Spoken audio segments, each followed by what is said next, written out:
আল্লাহ আজ্জাজাল্লাহ সূরাতুল হাক্কায় সূরাটি শুরু করেন খুবই অদ্ভুত এক প্রশ্ন দিয়ে। বস্তুত এটি একটি বিবৃতি। প্রথম আয়াত শুধু একটি শব্দ আল হাক্কা, যার কয়েকটি অর্থ আছে, কিন্তু খুব সহজে অর্থটাকে এভাবে ভাবতে পারেন রিয়েলিটি বা বাস্তবতা। মাল হাক্কা, বাস্তবতা কি? ওয়ামা আদরাকা মাল হাক্কা, আর কিসে তোমাকে জানাবে যে বাস্তবতা কি জিনিস? সেই প্রশ্নটি করার উদ্দেশ্য হল, আল্লাহ এই সূরাতে দাবি করেছেন যে অধিকাংশ মানুষ বাস্তবতায় বাস করে না। অধিকাংশ মানুষ তাদের নিজস্ব ভার্সন নিয়ে উপস্থিত হয়, কোনটা বাস্তব এবং কোনটা গুরুত্বপূর্ণ, আর সেটাই ঠিক করে দেয় তাদের যাপিত জীবনটি কেমন হবে। তাই আল্লাহ এই সূরায় প্রত্যেকটি মানুষকে চ্যালেঞ্জ জানাচ্ছেন, তারা যেন একটু পেছনে সরে গিয়ে আবারও বাস্তবতা নিয়ে একটু চিন্তা করে। আমরা সকালে জেগে উঠি, নিজেদের চেতনা পুনরায় ফিরে পাই, তৎক্ষণাৎ খুবই বাস্তব কিছু কাজ আমাদের সামনে পড়ে। আছে চাকরি, আছে পরিবার, আছে দায় দায়িত্ব, এখন আরও আছে সেহরি। এভাবে বিভিন্ন কাজকর্মে আমরা প্রত্যহ জড়িয়ে পড়ি। দৈনন্দিন কাজকর্ম, এক কাজ শেষ হলে আরেকটা, এরপর আরেকটা। বারবার ঘড়ির দিকে তাকান, যেন সময়ের হিসেবটা রাখতে পারেন, যেন দিনের বেলা আপনার যে বাস্তব এবং গুরুত্বপূর্ণ কাজগুলো আছে তা শেষ করতে পারেন। আমরা এসব খুঁটিনাটি দৈনন্দিন কাজে এত বেশি জড়িয়ে পড়ি যে একটু থেমে বড় চিত্রটার দিকে আর দৃষ্টি প্রদান করি না। এটি খুবই কমন একটা প্রবণতা যা সকল মানুষের মাঝে দেখা যায়। আমরা দৈনিক কাজগুলোতে এত বেশি আচ্ছন্ন হয়ে পড়তে পারি যে পেছনে সরে বড় চিত্রটার দিকে আর ভ্রুক্ষেপ করি না, নিজেদের বড় কোনো প্রশ্ন করি না, আমার জীবনটা কোন দিকে এগোচ্ছে, কারণ আপনি দৈনন্দিন জিনিসগুলোতে এত বেশি ব্যস্ত। এই ব্যাপারটা এমনকি ব্যবসার দুনিয়াতেও ঘটে। যেমন একটি কোম্পানিতে থাকে অ্যাকাউন্টেন্ট, ইঞ্জিনিয়ার, আরও অনেকে। তারা সকালে উঠে অফিসে যায়, নিজের করণীয় কাজটা করে, কিন্তু সবাই যদি শুধু দৈনন্দিন কাজগুলো করতে থাকে তাহলে একটি কোম্পানিকে বাঁচাতে পারবে না। কাউকে না কাউকে ম্যানেজমেন্টে থাকতে হবে, যিনি বলবেন, না, আমাদের 6 মাসের টার্গেট আছে, আমাদের 1 বছরের টার্গেট আছে। কারো মাথায় বড় চিত্রটা থাকতে হবে। এর উপরে আছে এক্সিকিউটিভ, এর উপরে আছে স্ট্র্যাটেজিস্ট, অ্যানালিস্ট এবং অন্যান্যরা, যাদের কাছে থাকে আগামী 5-10 বছরের প্ল্যান। কারণ শুধু ছোট ছোট ক্ষুদ্র ক্ষুদ্র কাজগুলো করার মাধ্যমে ভীষণ ঠিক রাখতে পারবেন না সবার শেষে কোনটা গুরুত্বপূর্ণ। তো আমাদের ছোট ছোট কাজগুলো আরও বিশাল বিশাল ব্যাপারের সাথে জড়িত থাকে, তাই না? আল্লাহ প্রকৃতির মাঝে এই ব্যবস্থাপনায় সৃষ্টি করেছেন। উদাহরণস্বরূপ মৌমাছি, পিঁপড়া এবং অন্যান্য প্রাণীকুলের মাঝেও দেখা যায় তারা ছোট ছোট কাজ করে। প্রত্যেকটি পিঁপড়া জানে তাকে কি করতে হবে বাসা তৈরির জন্য। প্রত্যেকটি মৌমাছি জানে তাকে মৌচাকের কোন অংশে কাজ করতে হবে। প্রত্যেকেই নিজের ছোট কাজটার কথা জানে, কিন্তু আল্লাহ তাদের ডিজাইন করেছেন আরও বড় কিছু নির্মাণের জন্য। তাদের প্রত্যেকের করণীয় ছোট ছোট কাজগুলোর চেয়েও তারা আরও বৃহৎ কিছুর অংশ। এটা এক ধরনের উপায় যেভাবে আমরা চিন্তা করতে পারি যে বাস্তবতা আসলে কি জিনিস। এই ছোট ছোট কাজগুলো যে আমরা করি, এগুলো যদি আরও বৃহৎ কিছুর সাথে সংযুক্ত না থাকে তাহলে আমাদের কাছে বাস্তবতার প্রকৃত উপলব্ধি নেই। তবে আমাদের দৈনন্দিন কাজগুলো সংযোগহীন। তাই আল্লাহ এই সূরাতে কি করলেন? তিনি বিভিন্ন উপায়ে বাস্তবতার প্রশ্নটাকে বিশ্লেষণ করলেন। আমি এখন যা করব, এই 20 মিনিটের কম সময়ে ওই চিত্রগুলোর একটি আপনাদের সাথে শেয়ার করব। যখন আমাদের জীবনের এই সমস্ত ছোট ছোট মুহূর্তগুলোর সমাপ্তি আসবে, অতি সত্বর অথবা পরে এক সময় আমরা মাটির নিচে চলে যাব। এরপর চরম সত্য ঘটনা, চূড়ান্ত বাস্তবতা আরম্ভ হবে। সেই বাস্তবতায় সব কিছু উল্টে যাবে। এখানে এই দুনিয়াতে আমাদের ক্ষুদ্র ক্ষুদ্র কাজগুলো বড় কিছুর দিকে নিয়ে যায়। এভাবেই এই দুনিয়া কাজ করে। আপনি ছোট ছোট কাজ করেন, এমনকি যদি বিশাল কোনো দালান নির্মাণ করতে চান, আপনাকে ফাউন্ডেশন দিয়ে শুরু করতে হবে। একটি একটি করে ইট গাঁথতে হবে, একটি করে কাঠের টুকরা, একটি করে পেরেক। অবশেষে তা বড় কিছুতে পরিণত হবে। কিন্তু শেষ বিচারের দিন সব কিছু উল্টে যাবে। প্রথমে বড় কিছু ঘটবে যা ছোট কিছুর দিকে নিয়ে যাবে। এই চিত্রটাই আল্লাহ তুলে ধরেছেন এবং কিভাবে সেদিন প্রকৃত বাস্তবতা অভ্যুদয় হবে।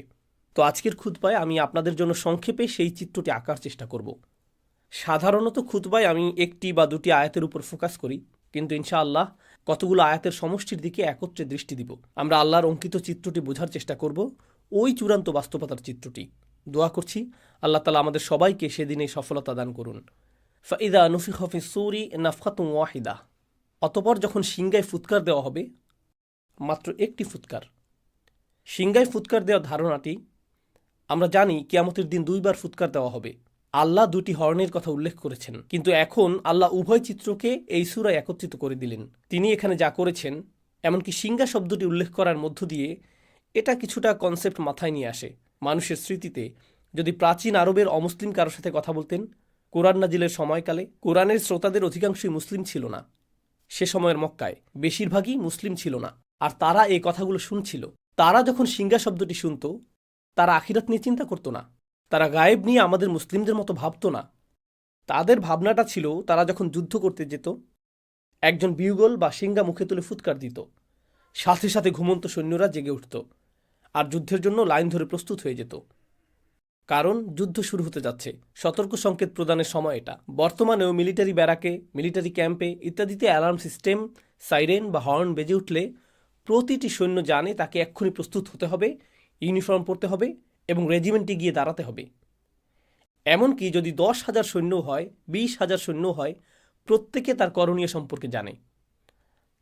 তারা এলোমেলোভাবে দাঁড়িয়ে থাকে না, সবাই নিজ নিজ রেজিমেন্টে সুশৃঙ্খলভাবে দণ্ডায়মান। হর্নের আওয়াজ সম্পর্কে বলতে গেলে আল্লাহ আজ্জাজাল্লা কোরআনের অন্যত্র বলেন, ওমা ইয়ালামু জুনুদা রব্বিকা ইল্লা হুয়া, তোমার রবের বাহিনী সম্পর্কে তিনি ছাড়া কেউ জানেন না। এই হর্ন বেজে উঠলে আল্লাহর সমস্ত সৃষ্টি এমনভাবে আচরণ করবে যেন তারা রিজার্ভ সৈন্য। এই সিগন্যালের অপেক্ষায় ছিল নিজ নিজ পজিশনে প্রস্তুত হতে। সকল সৃষ্টি প্রস্তুত। আল্লাহর সকল ফেরেশতা, আকাশমণ্ডলী, মেঘমালা, পৃথিবী সবাই একই পজিশনে মুভ করবে এই মহাঘটনা সংঘটনের জন্য, এই উপস্থাপনার জন্য। তো ঠিক এরপরেই আল্লাহ বর্ণনা করেন, ফাইদা নুফিখা ফিস-সূরি নাফখাতুন ওয়াহিদা ওয়া হুমিলাতিল আরদু ওয়াল জিবাল, জমিন এবং পর্বতমালাকে উপড়ে ফেলা হচ্ছে, বহন করা হচ্ছে। জমিন এবং পর্বতমালাকে বহন করার ধারণাটা অদ্ভুত, কারণ এখন তারা সব কিছু বহন করে। জমিন আমাকে আপনাকে বহন করে, জমিন আমাদের বাড়ি বহন করে, জমিন সব কিছু বহন করে। আর পাহাড় পর্বত বহন করে বিভিন্ন গাছপালা, পাথর এবং এর উপর স্থাপিত অন্য সব কিছু। তাদেরকে কেউ বহন করে না, তারা সবাইকে বহন করে।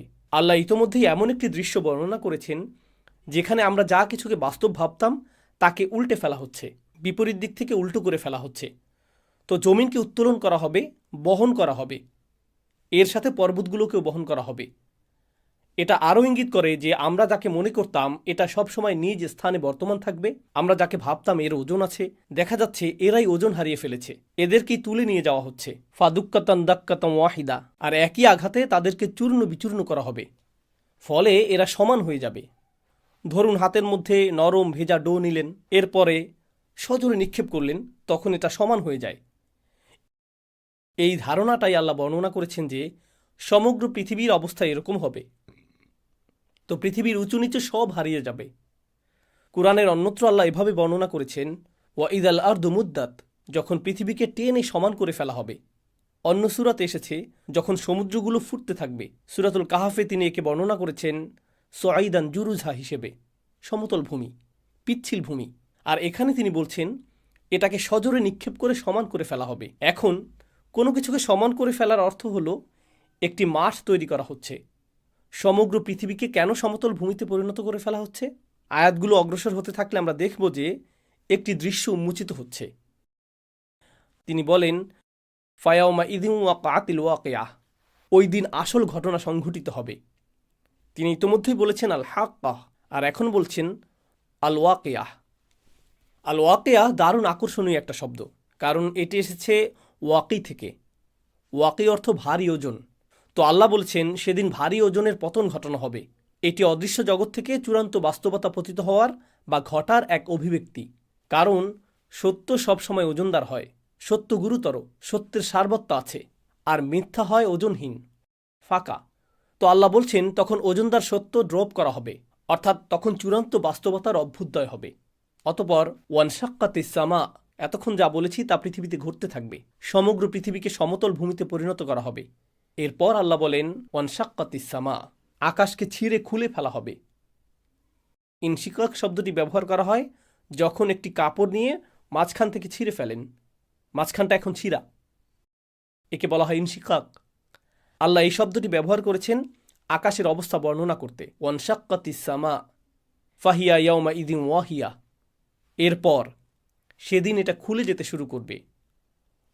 ওয়াল মালাকু আলা আরজালিহা, আকাশ যখন খুলে যেতে শুরু করবে, এই ফাটলটা যখন আবির্ভূত হবে, আল্লাহ বলছেন তখন ফেরেশতারা, সম্ভবত জিবরিল আলাইহিসসালাম দিয়ে শুরু হবে, কারণ এক বচন ব্যবহার করা হয়েছে, কিন্তু এটা ইসমুল জিন্স, যা সবাইকে অন্তর্ভুক্ত করে।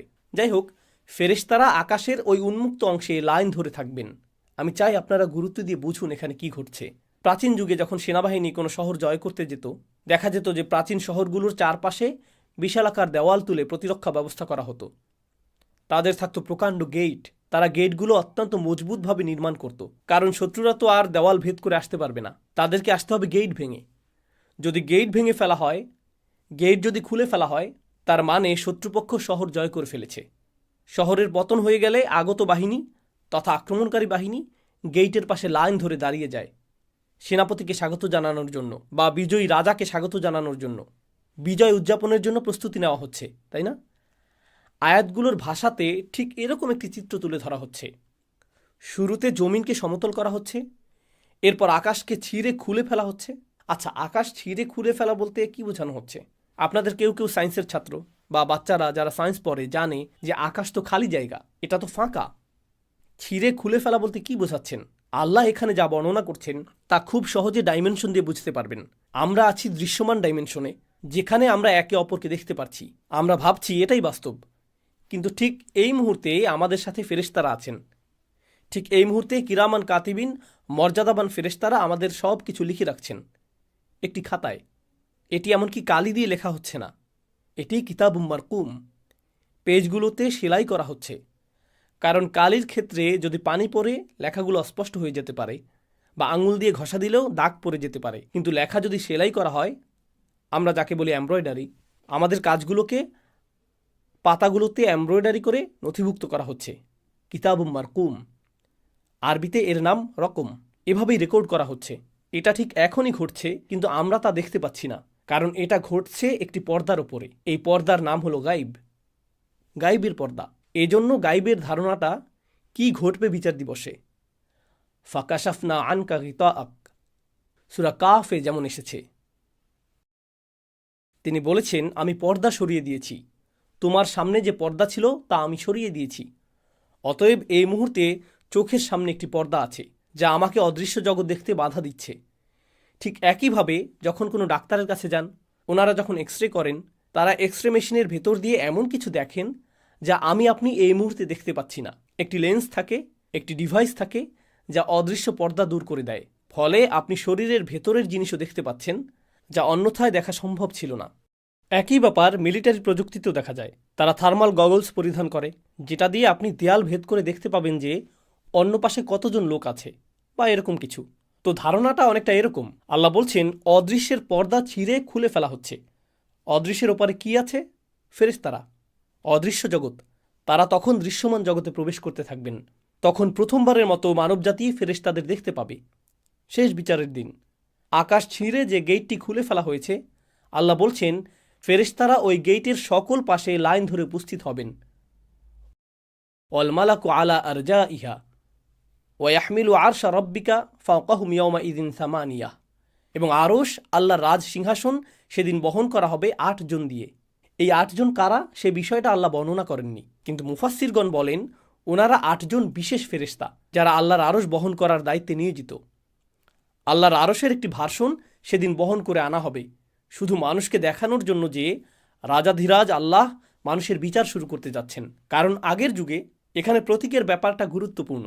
আগের যুগে গার্ডরা রাজাদের বহন করত এক ধরনের ছদ্ম সিংহাসনে, কারণ আসল সিংহাসনটা অন্য কোথাও আছে। এই বহনযোগ্য সিংহাসনটা আনা হয়েছে শুধু বিচার কার্য পরিচালনার জন্য। যদিও রাজার এখনো আগমন ঘটেনি, কিন্তু সিংহাসন আনা হয়েছে। তো ওয়াহমিলু আরশা রব্বিকা ফাওকাহুম ইয়াওমাইযিন সামানিয়া, আর্মিরা গেট খুলে ফেলেছে, সিংহাসন আনা হয়েছে ৮ জন দিয়ে। এই ৮ জন কি ফেরেশতা নাকি আল্লাহর অন্য কোনো সৃষ্টি? আলী রাদিয়াল্লাহু তাআলা আনহু সহ অন্যরা বলতেন যে ৮ জন বলতে কি ৮ জন, নাকি ৮,০০০, নাকি 8 লেজন বোঝানো হয়েছে। মা হিয়া হাদিহি সামান, আমরা জানি না এটা এই ৮ কারা, এটা আল্লাহ আমাদের জানাননি। তো তিনি বলেন ইয়াউমাইদিন ইউরাদুন, এত সব কিছু কেন ঘটছে? কেন সমগ্র ভূপৃষ্ঠকে সজোরে সমান করে ফেলা হচ্ছে? কেন আকাশ ছিঁড়ে খুলে ফেলা হচ্ছে? হঠাৎ করে কেন ফেরেশতারা সব উপস্থিত হচ্ছেন? কেন সিংহাসন আনা হচ্ছে? এই সমস্ত কিছু কেন ঘটছে? ইয়াউমাইদিন তুরাদুন, সেদিন তোমাদের সকলকে, তিনি আমাকে বলছেন, আপনাকে বলছেন, সেদিন তোমাদের সকলকে হাজির করা হবে। তুরাদুন লা তাখফা মিনকুম খাফিয়াহ, তোমাদের কোনো গোপনীয়তাই আজ আর গোপন থাকবে না। তো আপনারা লক্ষ্য করছেন বিশাল বিশাল ব্যাপার ঘটছে। এরপর হঠাৎ করে একেবারে ক্ষুদ্র বিষয়গুলো, যা সমগ্র দুনিয়ার কাছে গোপন ছিল, যা আমি আপনি ছাড়া কেউ জানতো না, যা আমি বলেছি, যা আমি করেছি, যে নিয়ত আমার ছিল, যদিও মানুষ আমার কাজ দেখেছে কিন্তু আমার নিয়ত দেখেনি, ওইটা গুপ্ত ছিল। এমনকি সবাই এখানে নামাজ পড়ার আগে সবাই সালাতুল জুমার জন্য বসে আছেন, কিন্তু আমাদের নিয়তগুলো হয়তো অভিন্ন নয়, কারো হয়তো ভিন্ন নিয়ত আছে। আপনি তা দেখতে পান না, আপনার পক্ষে তা দেখা সম্ভব নয়, এটা গোপন। কিন্তু সেদিন কোনো গোপন জিনিসই আর গোপন থাকবে না, কিছুই লুকায়িত থাকবে না। কিছু সাহাবা এই আয়াত সম্পর্কে বলেছেন, কারণ সেদিন মানুষের পরনে কোনো কাপড় থাকবে না, কেউ কোনো পরোয়া করবে না। আল্লাহ শুধু মানুষের আমলগুলো উন্মুক্ত করবেন না, আল্লাহ তাদের নিজেদেরকে উন্মুক্ত করে দিবেন। তো লা তাখফা মিনকুম খাফিয়া। এখন ব্যাপারটা এমন যেন এই বিশাল ঘটনা, আকাশ এবং সমগ্র পৃথিবীকে নতুন করে সাজানো হয়েছে, নতুনভাবে ইঞ্জিনিয়ারিং করা হয়েছে। এই সমস্ত কিছুর উদ্দেশ্য হলো আমি এবং আপনি। এই সমস্ত কিছুর উদ্দেশ্য হলো যেন আমি আপনি আল্লাহর সামনে দণ্ডায়মান হই এবং বিচারের সম্মুখীন হই। এই সমস্ত কিছু হলো ঘটনার পূর্ব প্রস্তুতি। এখন প্রশ্ন উঠে, আল্লাহ আজ্জাওয়াজাল্লাহ হলেন আল হাকিম, তিনি সকল প্রজ্ঞার মালিক। আর আল্লাহ আজ্জাওয়াজাল্লাহ ইন্নামা আমরুহু ইদা আরাদা শাইআন আইয়াকুল লাহু কুন ফায়াকুন। আল্লাহ শুধু বলেন হও, আর এটা হয়ে যায়। তো কেউ মারা যাওয়ার সাথে সাথে আল্লাহ বলতে পারতেন অমুককে জাহান্নামে ফেলো, অমুককে জান্নাতে রাখো। তিনি তৎক্ষণাৎ সিদ্ধান্ত নিতে পারতেন। তার তো এই মহা আয়োজনের দরকার নেই। তাকে তো আকাশ খুলতে হবে না, ফেরেশতাদের প্রদর্শন করতে হবে না, এরপর সিংহাসন আনতে হবে না, এরপর আমাদের সমস্ত আমলগুলো গণনা করতে হবে না, আল্লাহকে তো ভালো মন্দ গুনতে হবে না। তিনি তো সব ইতিমধ্যেই জানেন। আল্লাহর কাছে আছে সব কিছুর ক্যালকুলেশন, আছে সব কিছুর হিসাব। আল্লাহর চেয়ে কার কাছে উত্তম হিসাব আছে?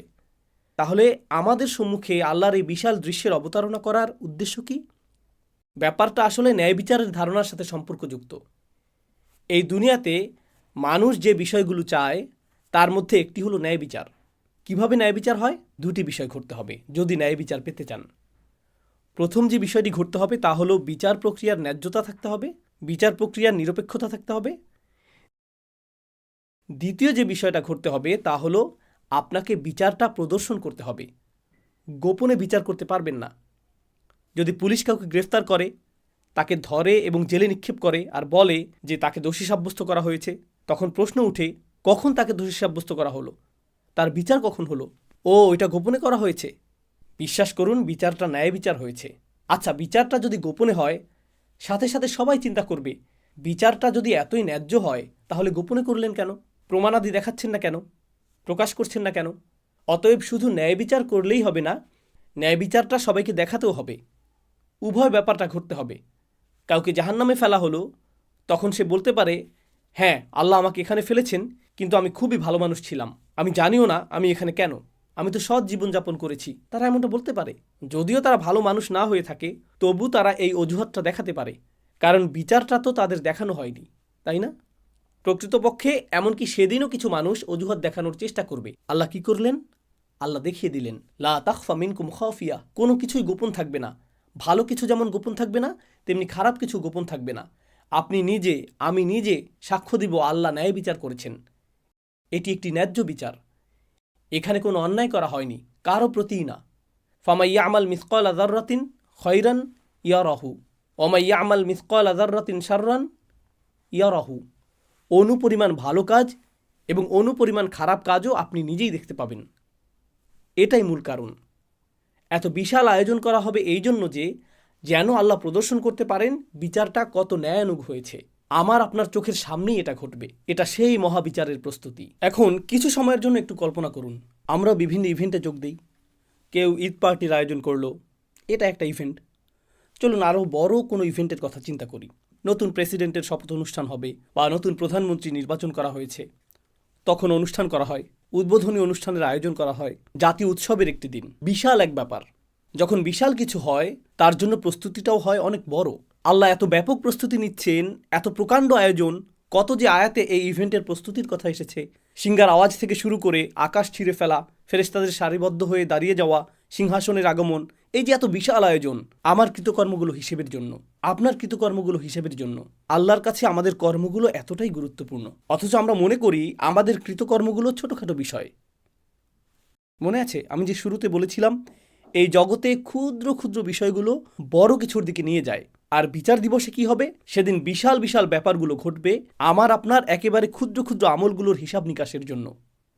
তাই আমাদের মুখ থেকে নির্গত হওয়া কোনো শব্দকে আমরা ছোট করে দেখি না, আমাদের কৃত কাজগুলোকেও আমরা হালকাভাবে দেখি না।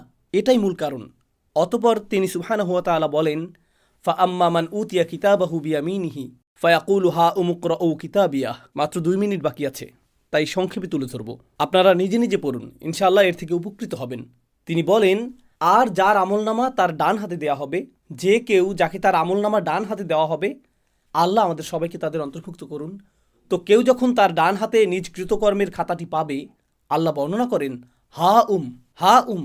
হা উম মানে এদিকে আসো এবং গ্রহণ করো। হা উমের একটি অর্থ হলো এখানে আসো এবং নাও।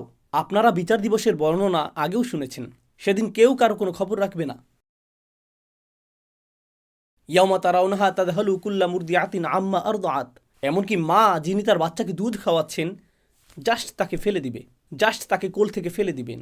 এতটা ভয়ঙ্কর বিচার দিনের বর্ণনা। ইয়াফিরুল মারউ মিন আখিহি ওয়া উম্মিহি ওয়া আবিহি ওয়া সাহিবাতিহি ওয়া বানিহি ওয়া সাহিবাতিল্লাতী তুইহি। আপনি আপনার মা থেকে পালাবেন, বাবা থেকে পালাবেন, ভাই থেকে, স্বামী স্ত্রী থেকে, আপনি আপনার সমগ্র গ্রামবাসী থেকে পালাবেন, পরিচিত সকল মানুষ থেকে। তাদের দেখলেই উল্টো দিকে পালিয়ে যাবেন, কারো ব্যাপারে কোনো পরোয়া করবেন না। বস্তুত লাউ ইয়াফতাদি মিন আযাবি ইয়াউমা ইযিম বিবানিহ।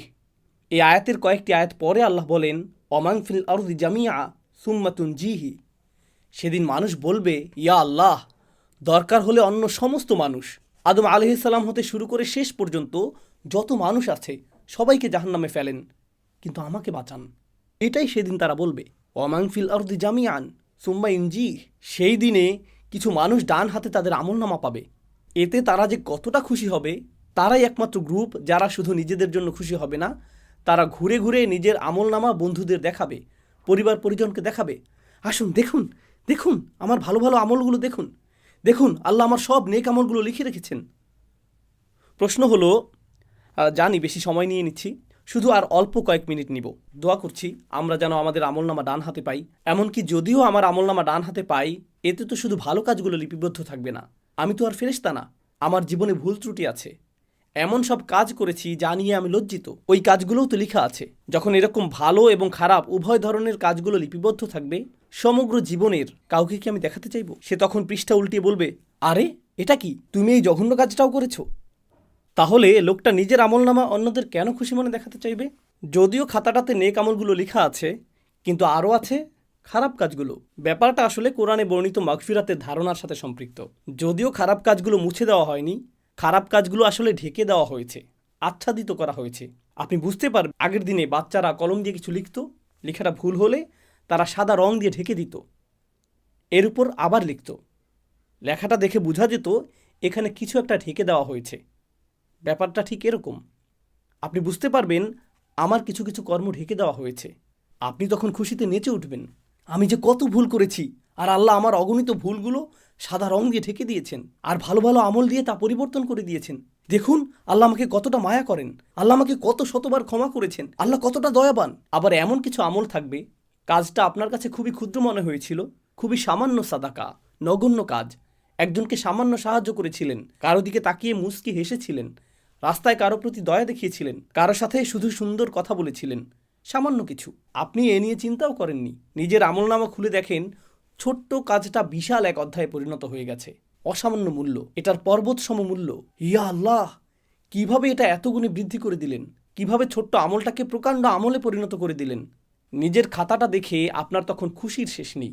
আপনি তখন চারিদিকে ঘুরে ঘুরে, কোরআনের অন্যত্র যেমন এসেছে, ওয়ায়ানকালিব ইলা আহলিহি মাসরুরা, সে তার স্বজনদের কাছে সানন্দে ফিরে যাবে। এটাই বিচার দিনের একটি চিত্র। এটাই হা ও মুকরাউ কিতাবিয়া ইন্নী জনান্তু আন্নী মুলাকিন হিসাবিয়া ফাহুয়া ফি ঈশাতির রাদিয়া। আমি জানি সময় শেষ হয়ে গেছে, অন্তত এই অংশটা। ডান পাশের মানুষেরা, ওনাদের নিয়ে আমি দ্রুত কয়েকটি কথা শেয়ার করতে চাই। সে বলবে, আমি নিশ্চিত জানতাম যে আমাকে আবার হিসাবের সম্মুখীন হতে হবে। হিসাব শব্দটি, হিসাবিয়ার অনুবাদ হলো অডিট। অডিট মানে প্রতিটি আইটেম সম্পর্কে জিজ্ঞেস করা হবে। এটা কি, এখানে কি করেছো তুমি, এখানে রাত 2টায় কি করছিলে, অমুক দিন কি করেছো, শুক্রবার রাতে কি করেছো, এখানে কি হচ্ছে, প্রতিটি আইটেম। আমি ভীষণ ভয়ে ছিলাম আল্লাহ আমাকে প্রতিটি বিষয় নিয়ে জিজ্ঞেস করবেন। এখন যেহেতু আমি আমার খাতাটা দেখতে পাচ্ছি, আমি দেখতে পাচ্ছি আল্লাহ আমার প্রতি সদয় আচরণ করেছেন, আল্লাহ আমার হিসাব সহজ করেছেন। তো এখন সে বলছে, খাতাটা হাতে পাওয়ার পর সে দেখতে পাচ্ছে আল্লাহ কতটা সহজ করেছেন। আল্লাহ যার বর্ণনা দিয়েছেন, ফাসাউফা ইউহাসিবু হিসাবান ইয়াসীরা, আল্লাহ অত্যন্ত সহজভাবেই তার হিসাব নিকাশ করবেন। এখন সে আল্লাহর দিকে ফিরে বলছে, আমি যে কতটা আতঙ্কিত ছিলাম এই ভয়ে যে আমি অতিশয় কঠিন এক হিসাবের সম্মুখীন হব। ফাহুয়া ফি ঈশাতিন রাদিয়া। এরপর আল্লাহ বলেন, সে এমন এক জীবন অতিবাহিত করবে যেখানে প্রত্যেকটি জিনিস, একদম সব কিছু তাকে আনন্দিত করবে। সব কিছু এমন হবে, জানেন তো, অনেক সময় ছুটি কাটাতে সবচেয়ে সেরা কোথাও গেলেন, সেখানেও কিছু একটাতে সমস্যা থাকবে। সবচেয়ে সেরা জামাটা পরলেন, সর্বোত্তম খাবার আহার করলেন, সুন্দরতম হোটেল, সুন্দরতম দৃশ্য, হোটেলের সেরা রুমটা পেলেন, সব কিছু পারফেক্ট, তবুও ভেতরে কিছুটা হতাশা অনুভব করছেন। কোনো চিন্তা, কোনো সমস্যা, কোনো একটা বাজে স্মৃতি, কিছু একটা আপনার মাথায়, খাবারটা আসলে এতটা সুস্বাদু লাগছে না। কারণ কিছু একটা এখনও অনুপস্থিত। কারণ সম্পূর্ণরূপে সন্তুষ্ট হওয়া, পুরোপুরি সুখী হওয়া, এটাকে প্রায় অসম্ভব মনে হয় মানুষের জন্য। সম্পূর্ণরূপে, পুরোপুরি, সকল দিক থেকে সুখী হওয়া অসম্ভব। সব সময় কিছু না কিছু থাকবেই যা এই সুখটাকে হ্রাস করে দিবে, অল্প পরিমাণে, কিছুটা ক্ষুদ্রাকারে। লাকাদ খলাকনাল ইনসানা ফি কাবাদ। আল্লাহ জান্নাতের জীবনটাকে যে কতটা মুবালাগা সহকারে বর্ণনা করেছেন, কতটা অতিরঞ্জন সহকারে বর্ণনা করেছেন। তিনি বলেননি মানুষটা সুখী হবে, বরং তিনি বলেছেন জীবনটা নিজেই তৃপ্তিকর হবে। তিনি বলেননি ফাহুয়া রাদিন ফি ঈশাতিল জান্নাহ, সে জান্নাতের জীবনে পরিতৃপ্ত হবে, বরং তিনি বলেছেন ফাহুয়া ফি ঈশাতিন রাদিয়া, যা খুবই অদ্ভুত ইস্তিআরাহ, যা ইঙ্গিত করছে জান্নাতের প্রতিটি অংশ, জান্নাতের প্রতিটি অভিজ্ঞতা আপনাকে একেবারে সম্পূর্ণরূপে পরিতৃপ্ত করে দিবে, সম্পূর্ণরূপে সুখী করে দিবে, প্রতিবার শতভাগ তৃপ্তি এনে দিবে। ধরুন কাউকে একটু উপহার দিলেন, সে অতি কষ্টে একটু হাসি দিয়ে বলবে থ্যাংক ইউ। কি, পছন্দ হয়নি? জি হয়েছে, আমি আসলে অনেক চাপে আছি। আপনি তখন, কী লাভ হলো, তোমাকে উপহার দিলাম আর তুমি এখনও মুখ কালো করে আছো, তোমাকে খুশি করা অসম্ভব, এই জীবনে এটা সম্ভব না। আপনি সম্পূর্ণরূপে পরিতুষ্ট হতে পারবেন না। ফাহুয়া ফি ঈশাতিন রাদিয়া ফি জান্নাতিন আলিয়া কুতুফুহা দানিয়া। প্রতিজ্ঞা করছি এটাই শেষ কথা। মহান আল্লাহ বলেন, তারা সুউচ্চ উদ্যানে অবস্থান করবে, তারা একটি সুউচ্চ উদ্যানে অবস্থান করবে। কোরআনের অন্যত্রও আল্লাহ উদ্যানের কথা বলেছেন, কিন্তু এখানে তিনি শুধুমাত্র উদ্যানের কথা বলছেন না, তিনি এটাকে বলছেন সুউচ্চ উদ্যান। বিষয়টা কৌতূহল জাগ্রতকারী, কারণ আলিয়াহ শব্দটি আক্ষরিক এবং রূপক উভয় অর্থেই ব্যবহৃত হতে পারে। এর মানে কি, এটি হবে এমন একটি বাগান, এটি শুধুমাত্র সুউচ্চই না, এর ফলে আপনি চমৎকার একটা ভিউ পাবেন। এটি হলো একটি আর্থ। আর আমরা জানি যে যখন আপনি দর্শনীয় কোনো স্থানে যান, যখন আপনি পাহাড়ের চূড়ায় ওঠেন, আপনি যদি কখনও হাইকিংয়ে গিয়ে থাকেন অথবা গাড়ি চালিয়ে দূরে কোথাও যান যেখানে চমৎকার ভিউ রয়েছে, যেই মুহূর্তে আপনি চমৎকার কোনো ভিউ দেখতে পান, নিজের ভেতরে একটা প্রশান্তি লাভ করেন। সেখানে দাঁড়িয়ে পরিবেশটা অনুভব করতেই ভালো লাগে। এমনকি আপনি যখন গাড়ি চালিয়ে দূরে ভ্রমণ করেন, কোথাও কোথাও দর্শনীয় কিছু স্থান থাকে যেখানে আপনি কিছুক্ষণের জন্য রাস্তার পাশে গাড়ি পার্ক করেন, যদিও আপনার তাড়া থাকে, কিন্তু আপনি বলেন শুধু এক মিনিট, এক মুহূর্তের জন্য দৃশ্যটা দেখে নেই, এক মুহূর্তের জন্য দৃশ্যটা দেখে নেই। সকলেই আমরা থেমে যাই। আর আপনি যখন উঁচু কোনো স্থানে অবস্থান করেন তখন কিছুটা সাকিনাহ অনুভব করেন। আল্লাহ বলছেন জান্নাতিন আলিয়া। প্রত্যেকবার যখন আপনি বাইরে তাকান আপনার হৃদয়ে প্রশান্তি যুক্ত হতে থাকে, স্বস্তি যুক্ত হতে থাকে। এর দ্বারা এটাও বোঝায় যে জান্নাতে যত দূর দেখা যাবে সবই হবে আপনার, আপনি এর চূড়ায় থাকবেন, আর যত দূর দেখা যাবে সব দিক থেকে এটা হবে আপনার রাজত্ব। ফাহুয়া ফি জান্নাতিন আলিয়া। তবে এর আরও অর্থ রয়েছে। এটা এমন উদ্যান যা হবে অত্যন্ত অভিজাত। আপনারা হয়তো এরকম কথা শুনেছেন, এরা উঁচু স্তরের মানুষ, এদের অবস্থান অনেক উঁচুতে, এরা উঁচু সমাজের মানুষ। আপনি যদি সমাজের উঁচু স্তরে অবস্থান না করেন, তারপরেও যদি উঁচু স্তরের কোনো বিবাহ বা অনুষ্ঠানের নিমন্ত্রণ পান, আপনি সেখানে প্রবেশ করেন আর ভাবেন ওয়াও, এই স্থানটি কল্পনাতুল্য, জানি না এর জন্য উপযুক্ত পোশাক পরেছি কিনা, আমার তুলনায় স্থানটি অনেক বেশি জাঁকজমকপূর্ণ, আমি কোনো কিছু নষ্ট করতে চাই না, আমি কি এখানে বসতে পারবো, সোফাটি অনেক দামি মনে হচ্ছে, আর জানি না এখানে থাকতে পারবো কিনা। তো আপনি অস্বস্তি বোধ করেন, কারণ এটা অতি উঁচু স্তরের, অতি অভিজাত।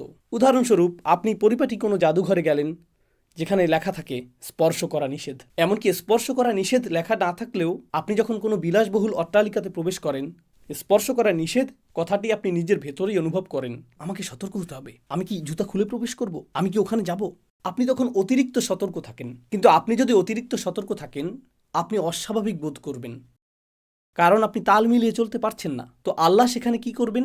আল্লাহ আপনাকে তৎক্ষণাৎ স্বাভাবিক বোধ করাবেন। তিনি বলেছেন, কুতুফুহা দানিয়া, ফলগুলো আপনার কাছে চলে আসবে এবং তৎক্ষণাৎ তা আপনার সামনে পরিবেশন করা হবে। সুবহানাল্লাহ। তো আপনার মনে হবে না যে আপনি অস্বস্তিকর অবস্থায় রয়েছেন।